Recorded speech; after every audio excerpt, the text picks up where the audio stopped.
Are you an idiot? Well, you're in good company. There are about 8 billion idiots on this planet, and that number grows every day. Don't be the guy or gal that says, "I'm not an idiot," because that makes you the biggest idiot of all.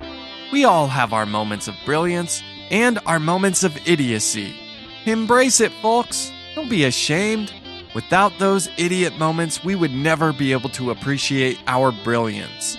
Welcome to I Love My Idiot, a podcast about the idiots we love, the idiots we loathe, and the idiots we can't seem to avoid. You can follow us on Facebook, Instagram, and Twitter. Visit our website at ilovemyidiot.com.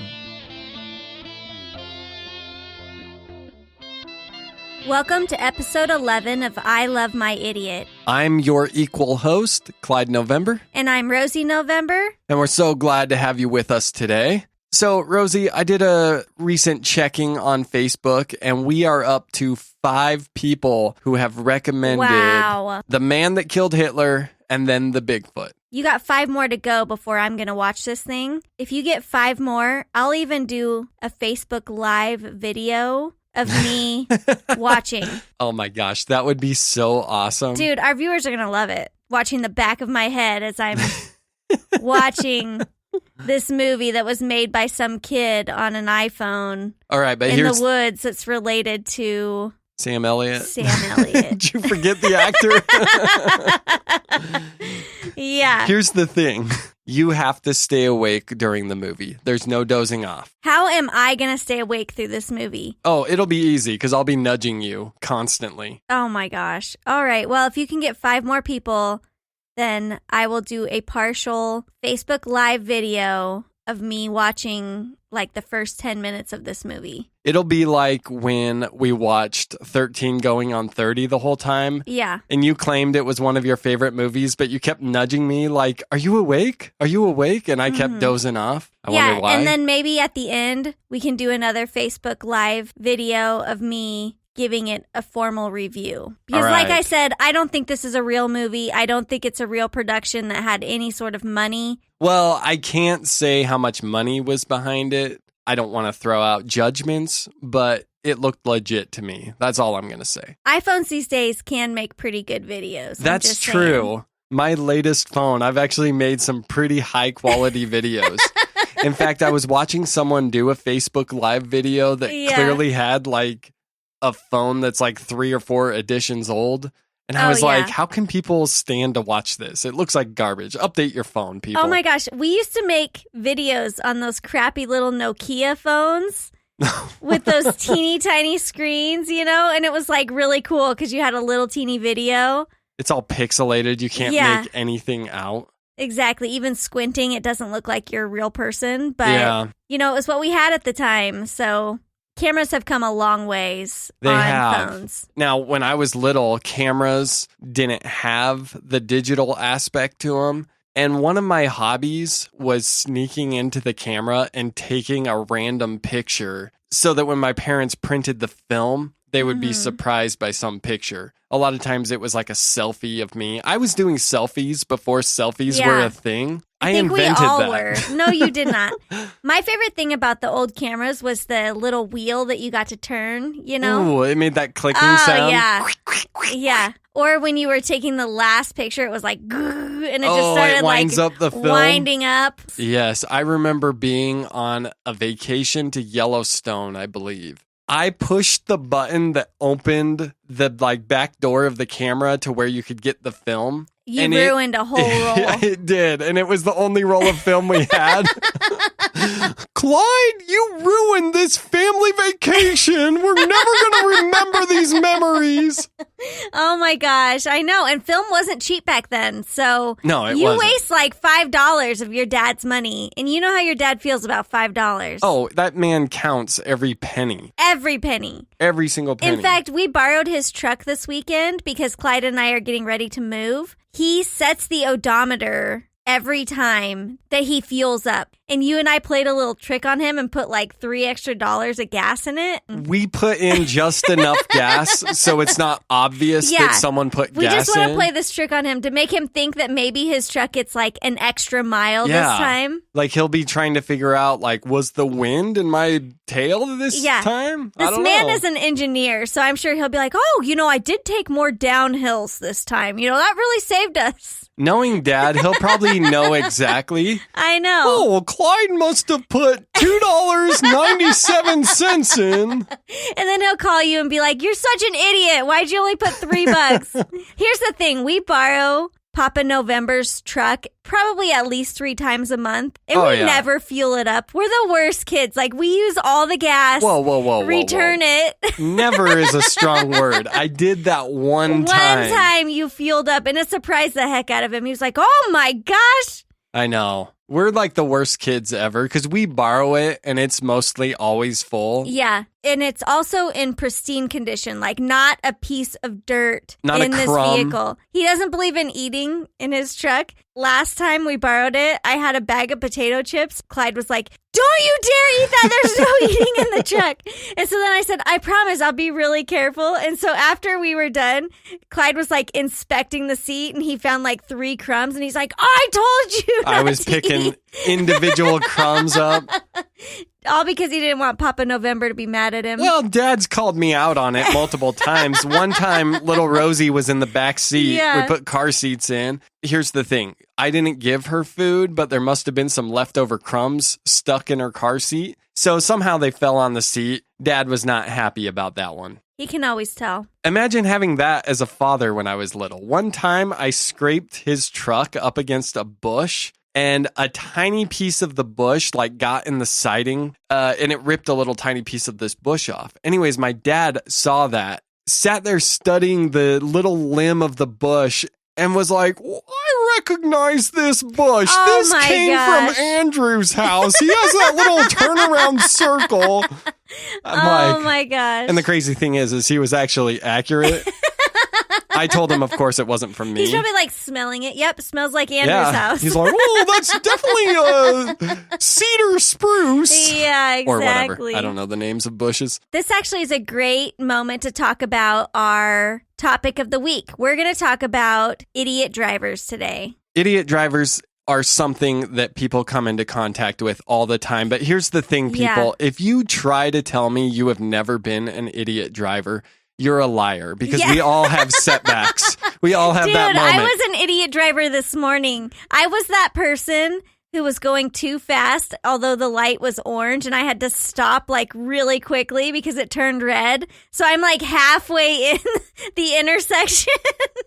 You like misjudge it, and all of a sudden you realize I'm stopping after the line. Between the body of my car is between the lines where people are supposed to cross the road, but I'm stuck because cars are already going. So the whole time I was like, please don't hit the Lincoln. Please don't hit the Lincoln. Please don't hit the Lincoln. And people are just shooting by on this really busy road. I was that idiot. I guarantee you at least 10 people were like, look at this freaking idiot in the middle of the road. Oh, yeah, because I've seen people that stop weird at a stoplight, and I always just think, what an idiot.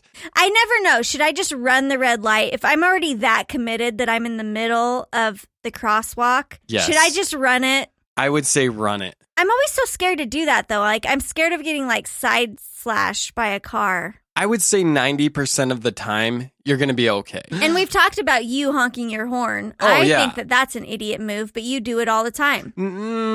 All the time is a strong word. I have softened my stance on the usage of the horn. Only when I'm in the car. Little Rosie told me you honk all the time. Well, I do, but I want our kids to learn that the car has a horn for a reason. Not in my watch. When I'm at a stoplight, and actually I should back up. This is pre-married to Rosie. When I was at a stoplight, when that light turns green, if I can count to 2 Mississippi and you haven't taken your foot off the brake yet, the horn is going to get honked. Now, when you and I first started dating, I honked a few times and you expressed to me that this bothered you because you'd been honked at many times in your life. Because apparently you're someone that takes more than 2 Mississippi to take your foot off the brake, right? I know, yeah. And we've told the audience this story before, and they know I don't like it. Upon being married to you, I have evolved. I now give the courtesy 5 Mississippi, which in my mind is ridiculous. Mm-hmm. It's about 3 more Mississippi than people deserve. Yeah. In fact, I think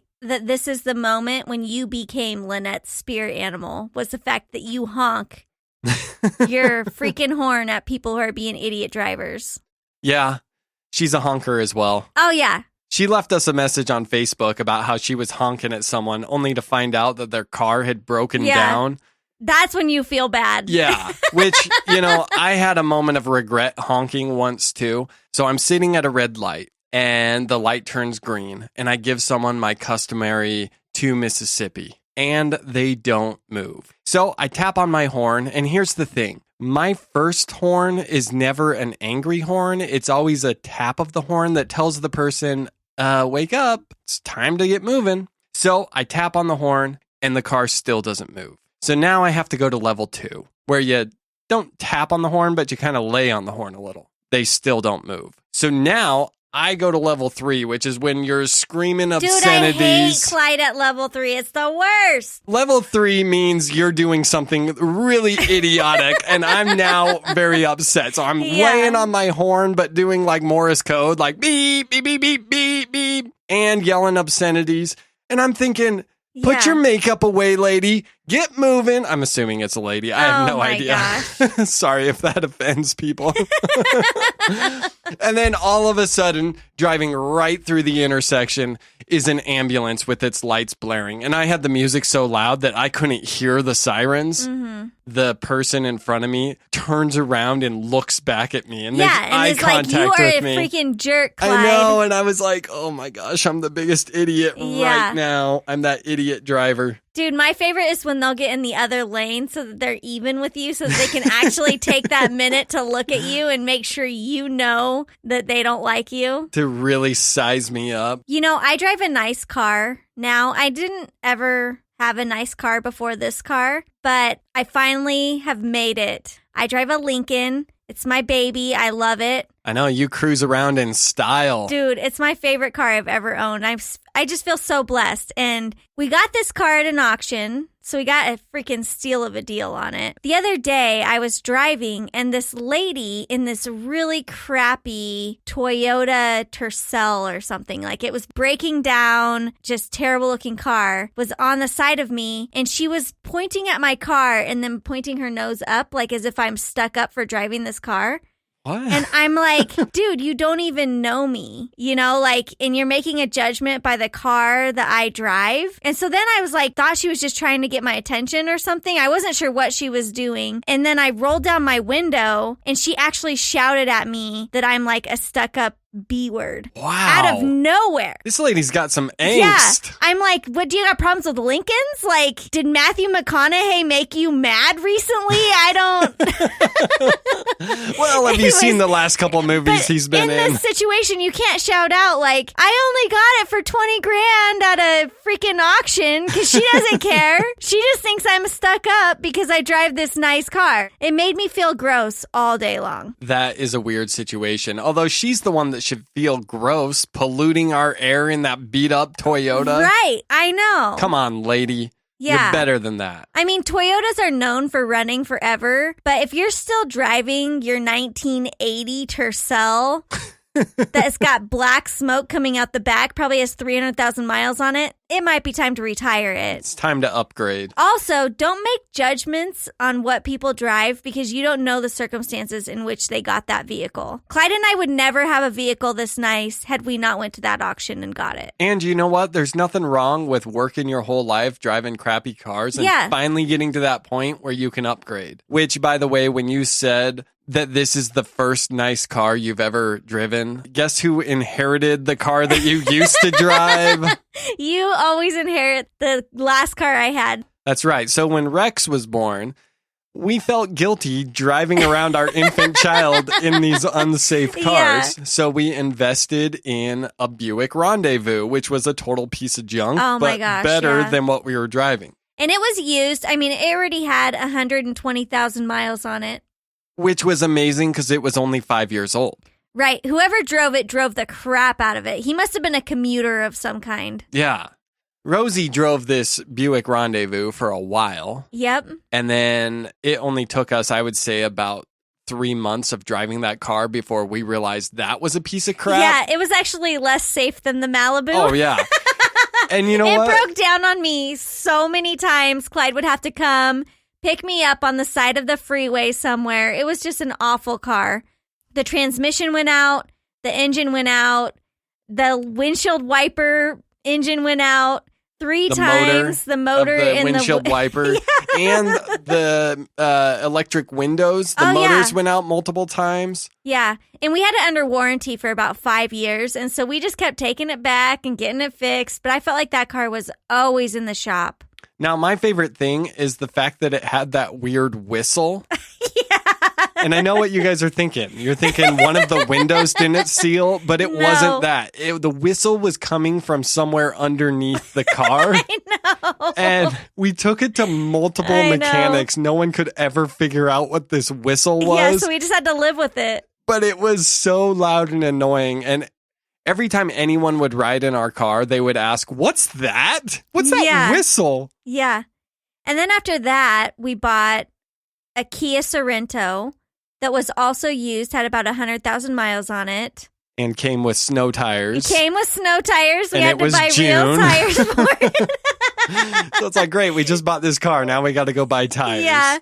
And I took over the Buick Rendezvous, which honestly, the Buick Rendezvous I wanted to get rid of. We still owed money on it. Yeah. So we couldn't get rid of that one because we weren't going to make as much as we owed. So we just had to keep it and eat it. And I hate Buick Rendezvous, but that's another story. And then finally, we were able to sell the Buick Rendezvous because we got the Lincoln. Yeah, and you've also recently had some bad luck with the Lincoln, haven't you? Yes. I was freaking driving on the freeway, and I only had the Lincoln for 2 months now, so nothing should be wrong with this car at this point. It should be perfect. Yeah. I was driving on the freeway, and there was a spot where it forked out, and you could go 2 lanes went this way, and then 2 lanes went the other way. I was going the other way while I was next to the semi-truck that was taking the left. Somehow, he shot a rock at me from an angle, and it hit my windshield, and I have never seen anything like this.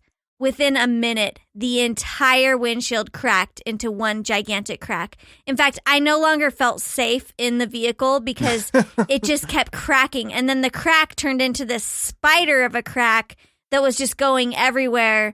And so I called Clyde and I'm like, dude, somebody just hit my windshield. And he's like, oh, it's probably just like a little, you know. Yeah, I thought you were over-exaggerating. Yeah. From time to time, you can over-exaggerate things. And I just said, hey, I'm sure it's fine. We'll get it filled or whatever. I was like, Clyde, you don't understand. Like, there's not enough filler in the world. I love this car almost as much as I love at least one of our children. Which one? I can't say.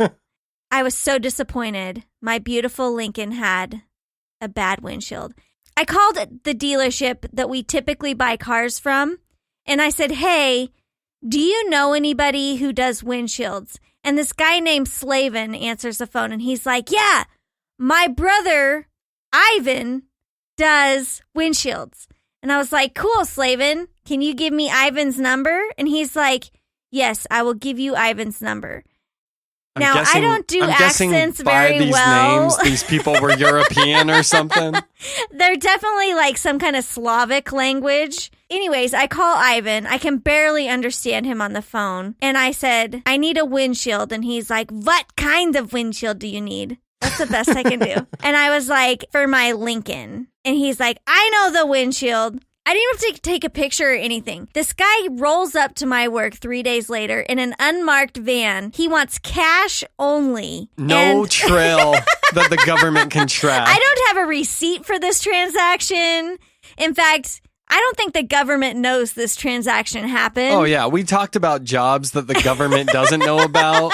It's real impressive when you're doing that job as like an adult. And so I'm watching Ivan and his 2 men take off the windshield of my car. And the whole time, I'm just like, this is not professional. Like, they're yanking on stuff. 2 of them are in my vehicle with their feet on the windshield, like trying to push it out. They got the whole thing done in about 20 minutes. I gave him $300 and the transaction was over. His unmarked van drove away. But surprisingly, Ivan got it right because 2 days later it rained and my automatic rain sensor worked in the windshield. So I'm like, dude, Ivan knew what he was doing. Ivan's a good guy to know. Yeah, I mean, I'd call Ivan again for sure. I hope you kept that number. I think it's probably a burner phone, so he's probably going to get a new number soon. But yeah, Ivan came through. He definitely came through. Another idiot thing that happened to me recently was I was driving on a very busy road in Denver. It was rush hour traffic, and an ambulance came from behind me. And so, you know, customarily, we all try to get over as far as we can. Sure, the entire line of cars has to get out of the way for this ambulance. That's what you do when an ambulance is coming, you know? And then, of course, following it's probably going to be like 3 cop cars, right? This ambulance goes by, and then 2 cop cars go by, and out of nowhere, a car from 15 cars back jumps in the line and is speeding. I almost hit him because I was next to get over, and I didn't see this little white car. But basically, he took the opportunity to use that as his own caravan, and it pissed me off. Let me tell you, I was like, there is a rule.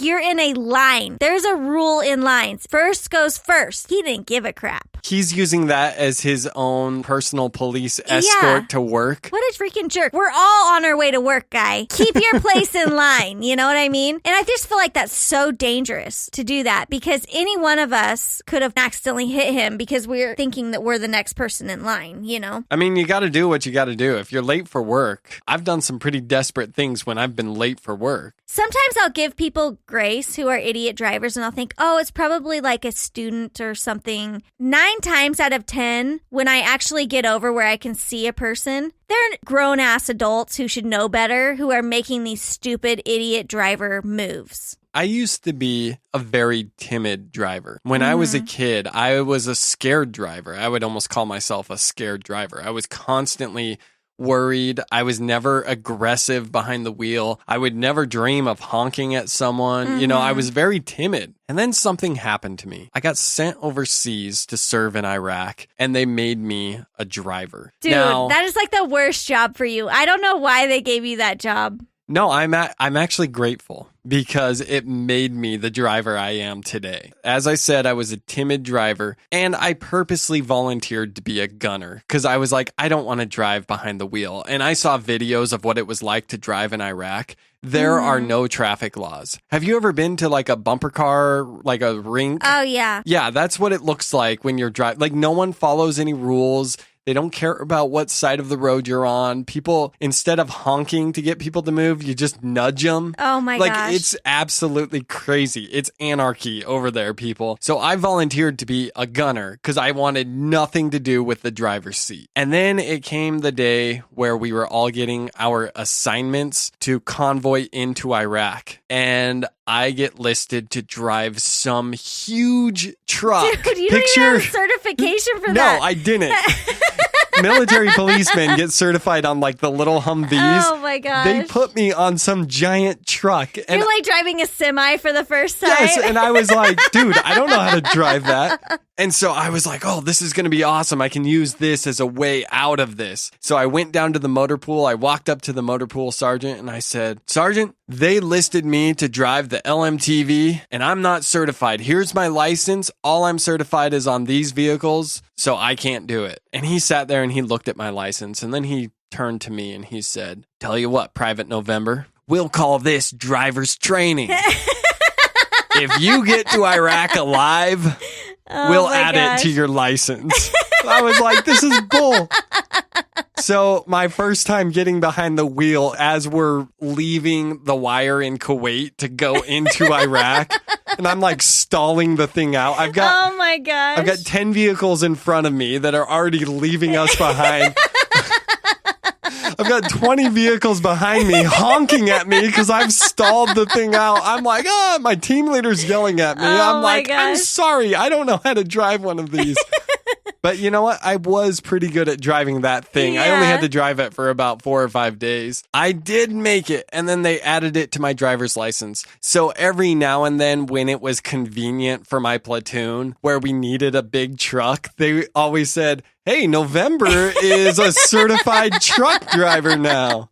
So I did get more opportunities to drive it. But once I was in Iraq, I totally wanted to stay a gunner for the entire year. I wanted nothing to do with the driver's seat because people there are crazy. Yeah, but the gunner's even worse because then you're getting splashed with sewage water. And especially with the driver I had, he wouldn't slow down when he would hit the sewage. I got sprayed with sewage many times. The other thing is the horns that we had, because we had to honk horns all the time. The horns in the little Humvees are like these tiny little old lady beep horns. Mm-hmm. So they gave me a big Aruga horn, like a big old air horn. And I would sit in the gun. I didn't use the gun often, but I used that horn all the time. And we had a code word, and every time my driver would say the code word, I'd just sound this, It was awesome. Dude, that's hilarious. So several months in, they told me I was going to become the driver, and I was very disappointed about it. And sure enough, I got behind the wheel, and I was driving for my lieutenant, and my lieutenant made the comment that I was a crappy driver. And I was like, I know, I shouldn't be the driver. And he was constantly micromanaging me, which I don't like being micromanaged, but I kind of needed it because I was incompetent. He'd tell me speed up, slow down, speed up. And just, it was constant. And so it taught you a lot though, I bet, about driving. It did. And it taught me how to ride someone's ass without crashing into them as well, which is another move I've brought back to the States with me. There was this issue going on in Iraq where too many soldiers had just been bumping civilians' cars to get them to move or get out of the way. It sounds like that's the way you drive in Iraq. It is, but there were some complaints from the locals and the higher-ups. I wonder why. President George Bush sent a memo down that we had to stop doing this, right?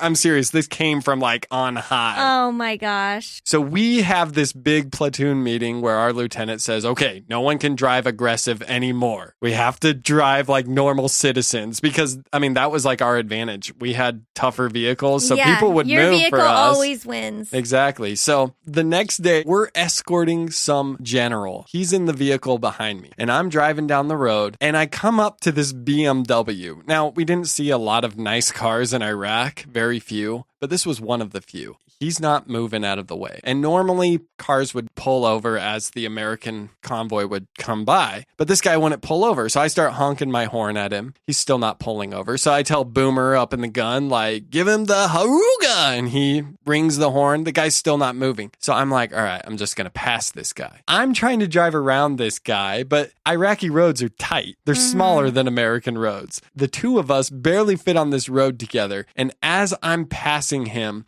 I rip this guy's mirror off, and my lieutenant instantly starts laying into me. He's screaming at me, dude, you just hit that car. And I'm like, oh my gosh.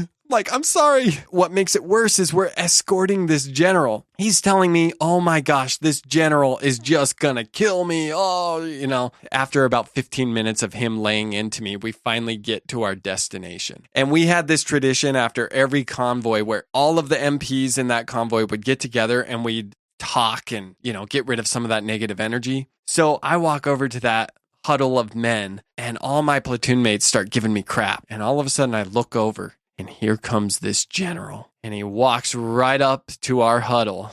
And he says, who is the person that was driving that front vehicle? And I'm thinking, oh my gosh. You're dead meat. Here it comes, demotion on the spot. What's going to happen to me?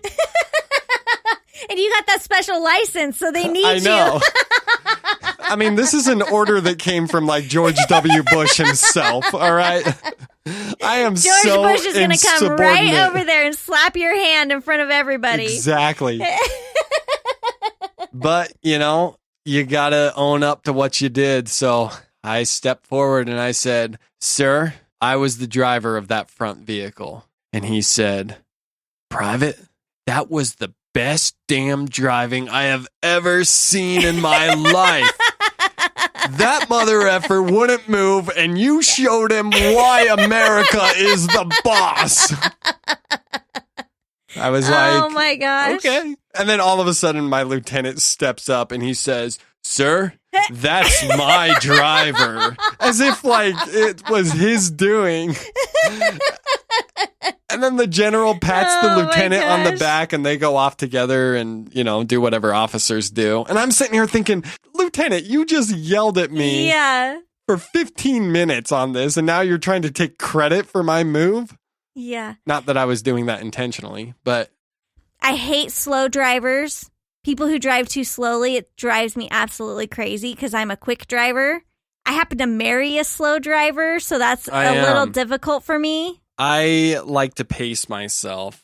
I'm always, I always leave a little earlier than I need to so that I can drive like the speed limit or 1 or 2 under the speed limit. If you're not going 5 over the speed limit at all times, then you're not driving correctly. That's all I got to say.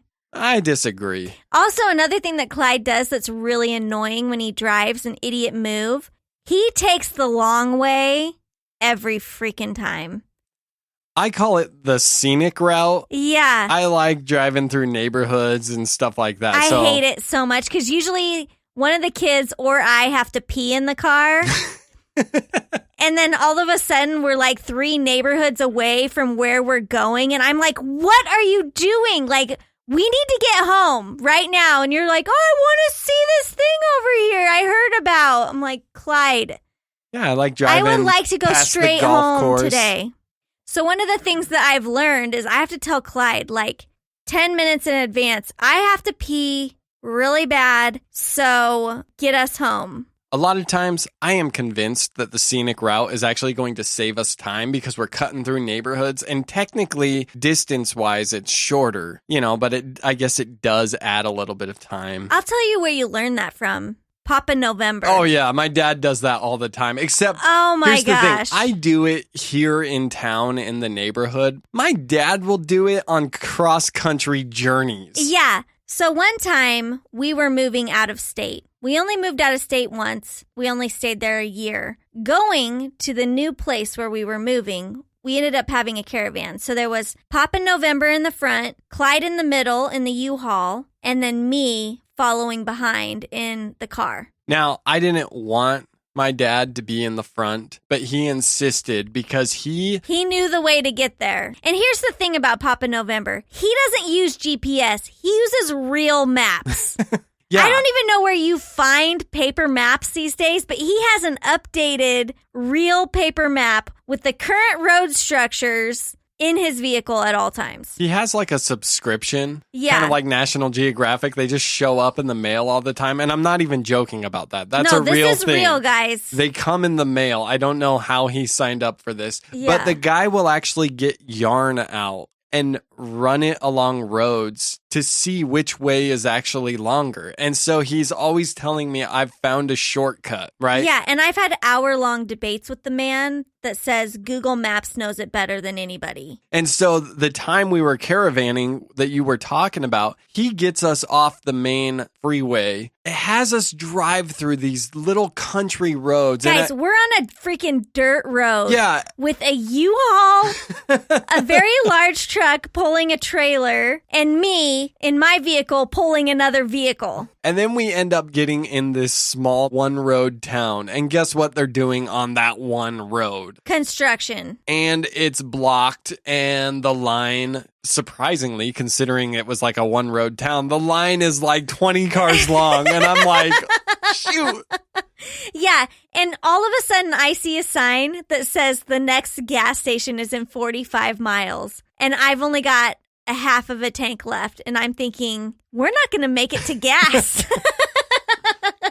But somehow we made it to that gas station. By the time we got there, I had been on E for at least 30 miles. You're like coasting. Yeah, I was only on fumes at that point, and all of us fueled up. It was the most expensive fuel bill I have ever had in my life because we had to fuel up the U-Haul. Not to mention that it's Dad's in the middle of nowhere, and gas stations in the middle of nowhere know they can charge anything. Yeah. So it was like $5 a gallon. I think it was over $500 in gas. It was absolutely ridiculous. So yeah, another thing that happened on that trip is while we were in the middle of nowhere, I had to pee. There was no getting away from it. I drank a very large soda. I had to go to the bathroom. And I call Clyde and say, hey, I gotta pee. We gotta stop. I basically go pee in front of God and everybody on the side of the road because I have no choice. There's no trees. Like, we're literally in a desert. I'm just hoping I don't get bit by a rattlesnake. Your dad talked about that for like 2 years. He's like, I've never seen a woman so brave to just go pee in the desert in front of all of us. You know, I'm like, well, were you watching? Like, we told you to turn your head the other way, you know? But yeah, it's hilarious. Yeah, Dad's a watcher for sure. You know, he was probably like looking forward, but he could see me in the corner of his eye, you know? He's mastered the peripheral vision. My mom, he's right. My mom would never pee on the side of the road. She'd just pee her pants. Dude, I don't know how she holds it for so long. Your mom is like amazing. She can hold it for forever. Me peeing on the side of the road is like one of your dad's proudest daughter-in-law moments. Like, he talks about it still at Thanksgiving dinner. That's right. It's really the moment that you went from daughter-in-law to just daughter. Yeah, so proud. But on that same trip, it ended up taking us 2 hours longer than Google Maps said it was supposed to take us because he took us on these really weird roads.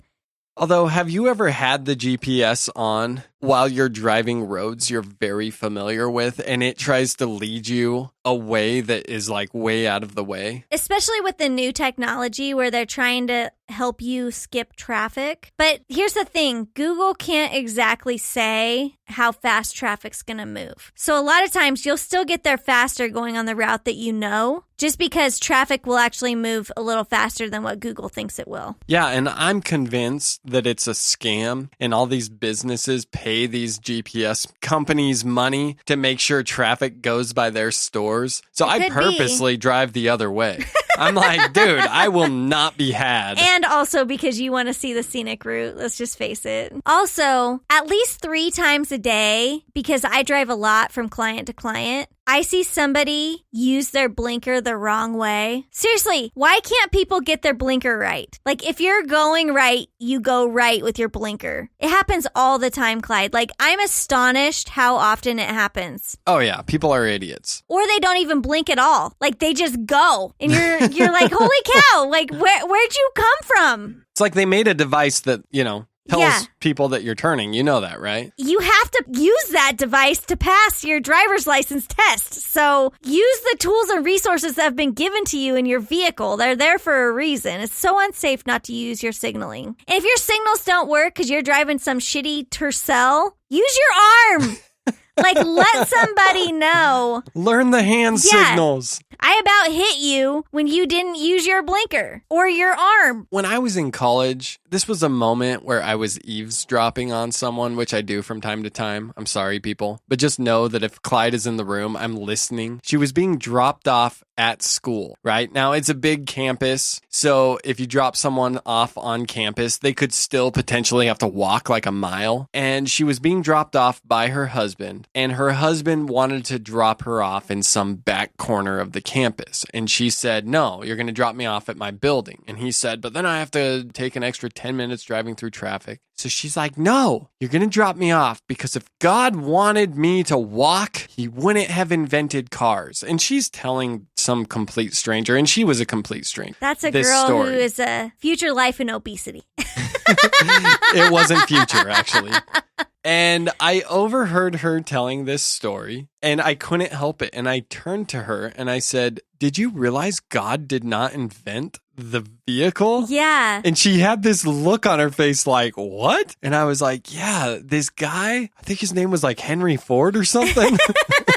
Which I don't even know if he's the first that invented the vehicle. Yeah. And then she was just like, ugh. And she like, neither one of them said anything to me. They just kind of turned back to each other and finished their conversation. But God did create legs. Yes. The transportation God wanted her to use was her legs, but someone else had a better idea. So I'm going to hell, aren't I?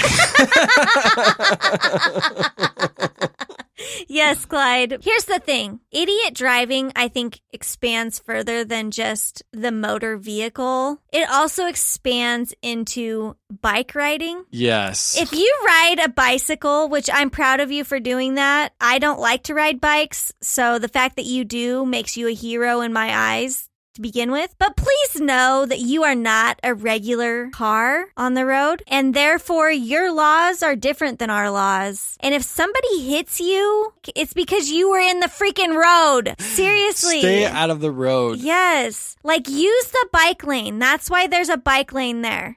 There are some places that have a sidewalk and a bike lane. I would really appreciate it if people would use the dang sidewalk. It drives me crazy too when a biker pretends like he's a normal car and he'll get in like the turn lane. I know. Instead of just going to the crosswalk like a normal pedestrian. You will never be as fast as the car. Exactly. Like you could be the Lance Armstrong of bicyclists, and you still will not be as fast as the car. You know, I like it when I see someone that's out for like a nice joy bike ride wearing regular clothes. I don't like it when I see someone dressed like they're Lance Armstrong doing the Tour de France. It's like, dude, you're a regular dude. Like, get rid of the spandex, all right? I don't know. I don't think that wind resistance is really going to matter for you right now.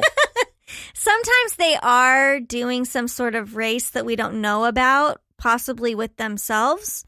So I don't necessarily judge what they're wearing. You know, my dad rode a bike every single day except for like snowy and rainy days for his entire career. That's how he got to work. And so I felt sorry for his employees because one thing I know about my dad is that his BO does not smell normal. Yeah. It kind of has a weird sour tint to it, almost like smelling cauliflower or something. Disgusting. Yeah. Imagine having to be the guy working in the cubicle next to him. I hope there was a shower at work. I don't know. I'm proud of your dad for riding a bike to work every day. It was a big accomplishment. I wish I had like that kind of nerve. And like I said, I respect all people who ride bikes often because I don't like riding a bike. But I do think that being an idiot driver also applies to you on a bicycle. Also, I'm really glad that you went to Iraq and got to have a lieutenant yell at you for your driving skills because I think it prepared you for me. And the fact that I yell at you constantly for your driving skills. You do. You're constantly on my ass. Yeah. Worse than the lieutenant, for sure. Dude, I know the way home, and I know the quickest way home. If I see you veer from the path that I know is the quickest. If you even see me look at a side road, Clyde, stay on target. Here's my cue to Clyde. So where are we going?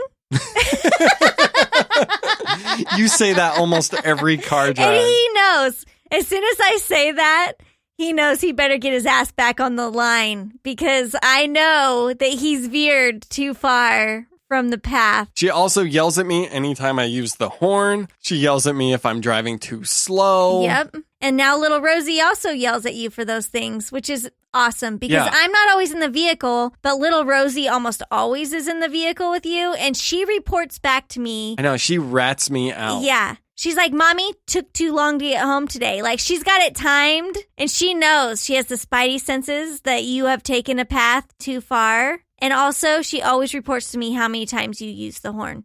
Daddy used horn 3 times today. I got to start bribing her. I got to really start do, buying because candy. She tells me everything. You cannot get away with anything with little Rosie around. Now, I do have a question for you. Have you ever been to a state where you felt like everyone there was an idiot driver? That would be Florida. Ooh, that's a good one. I was going to say, surprisingly, Utah. Like, I know it's a highly conservative, religious state and area, but those people drive like maniacs. Yeah. I was trying to follow your uncle on the freeway, and he's from Utah. That guy, I could not keep up with him, and he was swerving in and out of traffic like no other. Next thing I know, I'm lost because I have no idea where he is. I know. One time that hubcap flew off, almost hit our car. It was like the craziest thing I've ever seen. So, Clyde, it's time. Hand over your phone. Google searches. Why did you Google search, are straws actually bad for the environment? I mean, isn't it obvious that straws are bad for the environment? Well, I was considering making a purchase of plastic straws that are permanent. Yeah. Because I just heard someone make a comment that when I die, every straw I used in my life will still be alive and somewhere buried in some landfill. Is that true? Do straws last a really long time? Yeah, that plastic does not decompose. So, yeah, I tell you what, one of the restaurants that we eat at has transitioned over to these paper straws, and I hate them. They disintegrate before you're even done drinking the soda. Yeah, it's a little weird. I feel like paper straws haven't been mastered enough to be a thing yet. Someone's going to work on them and perfect that recipe. And then everyone's going to start using them. You just wait and see. However, I did purchase some reusable straws. I've got some pretty pink ones so that Rosie can get on board because we all know she won't do anything unless it's pink. She won't eat dinner if it's not off the pink plate. Little Rosie does love pink, I have to admit. That's right. She's adorable, but she is kind of a diva. Why did you Google search, can new trees grow from roots of a tree that's been cut down? Becoming a lumberjack anytime soon there, Clyde? As you know, when we moved into this house, we had to cut down a tree. We did. That tree, hypothetically, should have been dead for the last year and a half. But guess what keeps coming up from the roots? Are you sure it's the roots, though? I'm pretty sure it's these tiny little shoots of that tree constantly. And I'm picking them. I'm spraying them. I thought once you cut down a tree, it just sort of dies. Is I that thought not the too. case? I don't know. This tree won't die. My last option is to just carve a hole in the center of the trunk, fill it up with gasoline, and just burn it. Just set that sucker on fire. Yeah, seriously, because this thing won't die. It's driving me crazy. Is it true? Well, I guess you've obviously learned, but what did Google say? Well, what Google said, if you choose to believe Google, which I usually do, Google claims that those shoots are coming up from the roots. Mm-hmm. And basically, it's like a last-ditch effort for the tree to try to stay alive. It's trying to, any way possible, soak up energy from the sun, which we all know has to happen through the leaves. That makes sense. But those little things are kind of like little clones of itself. It's trying to clone itself. So the little shoots that are coming up are not as solid as the original tree that was growing. And unless they're nurtured very strongly with some high mineral dirt and stuff like that, they're likely going to die. Oh, really? However, I'm convinced that this stump in our yard is going to take over. Yeah. It's alive. I have nightmares about the roots coming out of the ground after me because this thing will not die. Yeah. I've tried just about everything. I've even borrowed a saw where you can cut roots underground.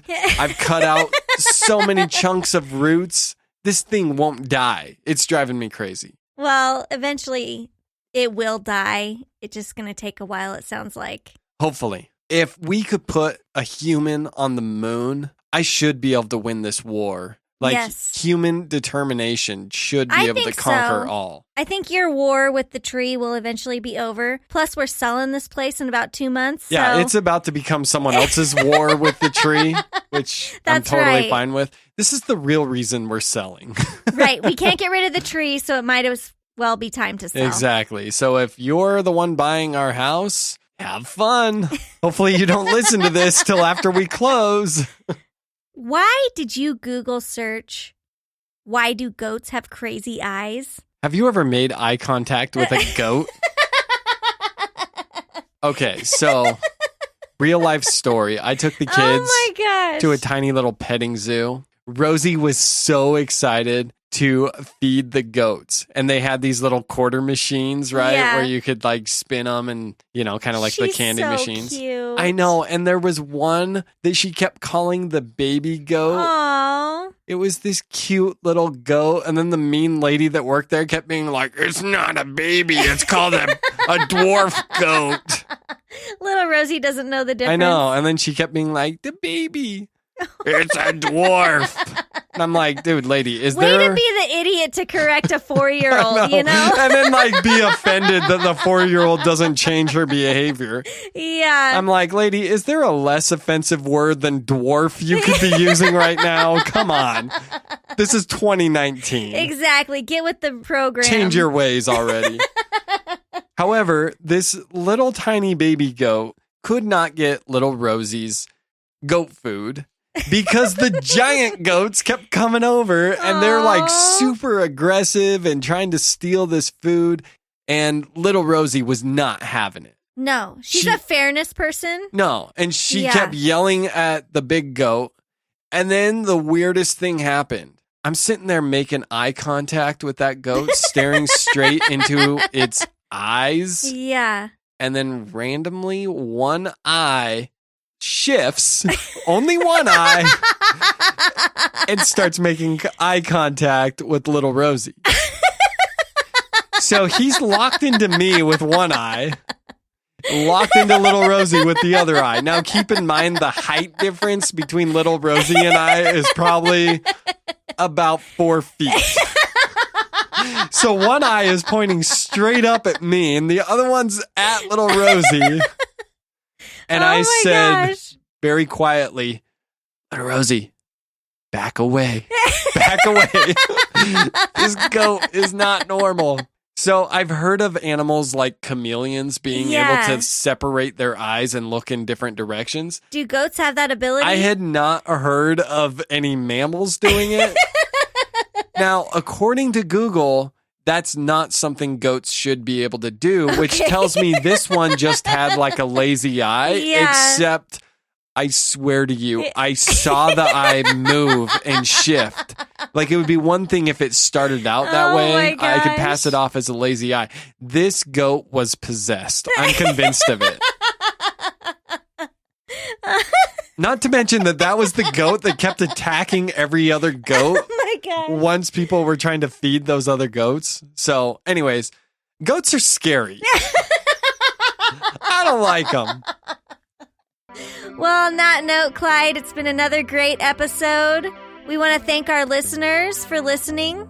Remember, you can tune in to our podcast on a variety of platforms, including iHeartRadio, Apple Podcasts, Google Podcasts, CastBox, Spreaker.com, Streaker, Stitcher, and Spotify, and possibly some other ones that I don't even know about. That's right. You can follow us on Facebook, Instagram, and Twitter. Check out our website at ilovemyidiot.com. Thank you for listening. Don't forget to tell an idiot that you love them. I love my idiot. Have you ever made eye contact with a goat?